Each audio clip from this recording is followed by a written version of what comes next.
ஒரு முறை அப்படித்தான் நான் தமிழ் பேச்சு எங்கள் மூச்சுல நடுவரா இருக்கிறேன். ஒரு பையன் அப்படி கிராஸ் பண்ணிட்டு போறான்.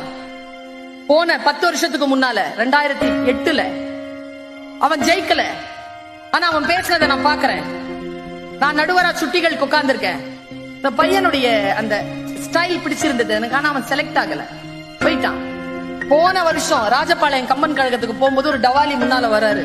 ஒருத்தர் கலெக்டர் உட்கார்றாரு. ஜெயசீலன்னு பேர், விருதுநகர் கலெக்டர்.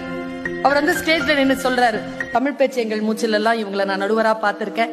இவங்க கம்பன் கழகத்துல எல்லாம் நிறைய பேசுவாங்க. அவங்க வந்த உடனே கை கால்லாம் நடுங்கி போச்சு. அவங்க தானா நின்னு பாக்குறேன். நான் சிறுவனாக பார்த்து போட்டியில் வெற்றி பெறாமல் வெளியேறிய ஒரு சிறுவன் இன்னைக்கு கலெக்டரா அங்க உட்கார்ந்துருக்கான். உட்கார முடியுங்க. ஜேர்னி, வாழ்க்கை உங்களுக்கு ஜேர்னி கொடுக்குது. எத்தனை பேர் அதை செலக்ட் பண்றீங்க? இந்த மூங்கில் காட்டில் எந்த மூங்கில் புல்லாங்குழல்?